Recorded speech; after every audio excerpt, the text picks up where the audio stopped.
What's up, guys? I'm BTC. Season 10 is fully underway. We've got a new character, we got some buffs, nerfs, balance changes, and a rework. But one character above all the rest has been benefiting more than ever.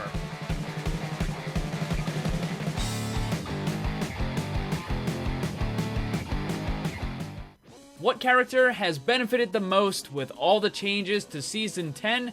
Well, of course, it's Zarya, which should have been pretty easy because she's going to be on the thumbnail of the video.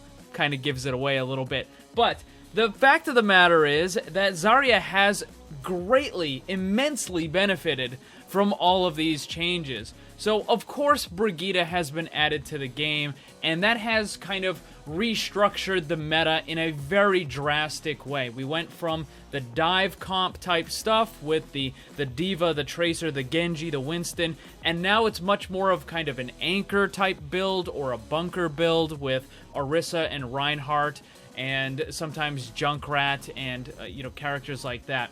But with all of that changes, Zarya has seen a huge resurgence in the amount of play that she's been getting, and that's because she synergizes so incredibly well with a lot of those other characters. We're going to get to those synergies in just a second, but first, if you are new to the channel, make sure you subscribe because right here is where you'll find the best in Overwatch. So subscribe and hit that bell so you don't miss any of it. Also, you can check out the Twitter, the Twitch, all that stuff. Those links are down below.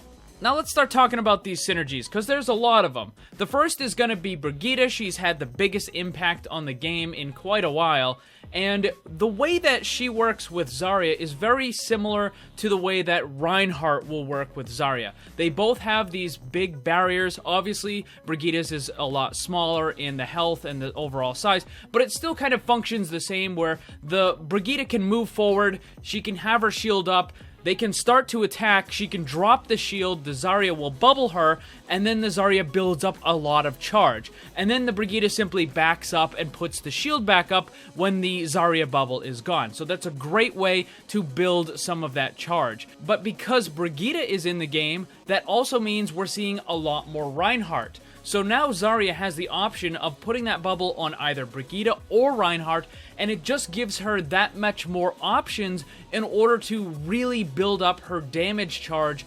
incredibly fast, which then of course allows her to get her ultimate even faster as well. And speaking of Zarya's ultimate, there's also a ton of synergy specifically for that. So whenever Zarya uses her ult, you can have one of those Reinhardt just run in and start hitting everything with his hammer. All the enemies are nice and grouped up, so you can hit every single one of them. Brigitte can do the exact same thing. So you have both of those on your team. They're going to be able to just hit every single enemy with just normal attacks. Nothing special, no extra ultimates, nothing like that. Just normal attacks. They can hit the entire enemy team, both of them. It's incredibly strong.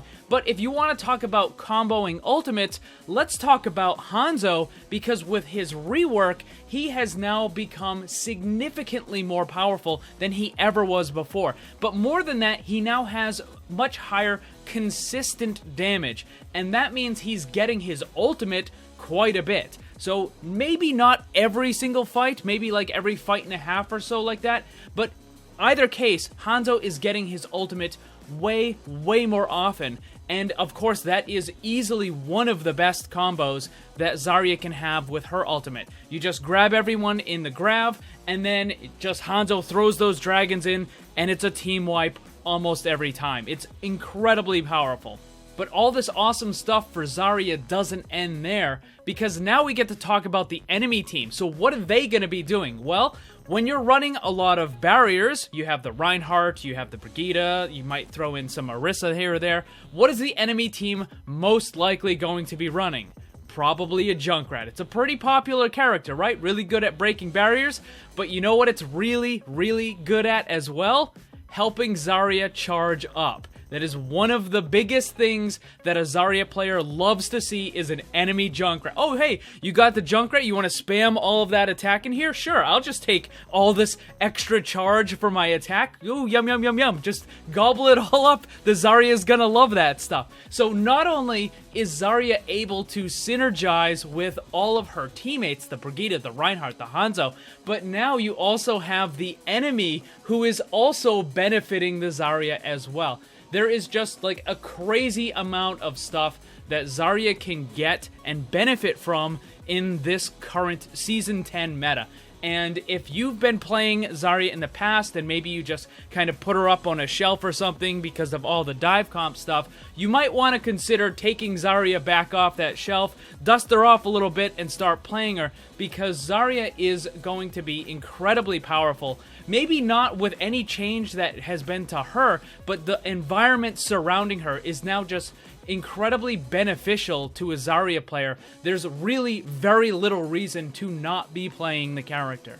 And I think all of this is really interesting because it goes to show that some characters, not all, but some characters, even though they're not being used that much, they don't really need to be changed. It's more about the environment, the game state, that is causing them to have a lower pick rate. So Zarya really wasn't used all that much during the dive comp, and you had people saying, oh, well, the character isn't going to be good enough and it needs a buff.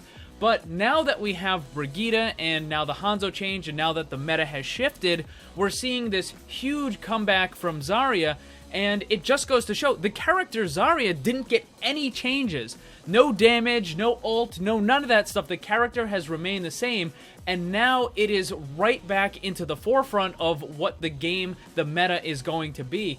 But let's say Blizzard had gone ahead and buffed the character when it was kind of unpopular, when it had a lower pick rate because of the dive comp.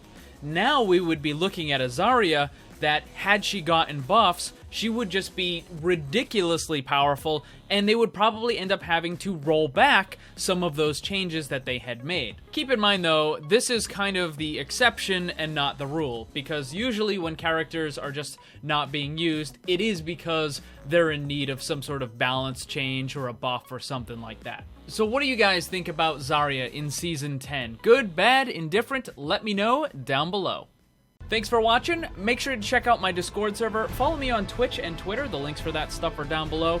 And remember, always blame the controller, because it's never your fault. Also, special thanks to all my Patreon supporters for helping to make this all possible. If you'd like to see what kind of cool rewards you can get for supporting the channel, check the links on screen and down below.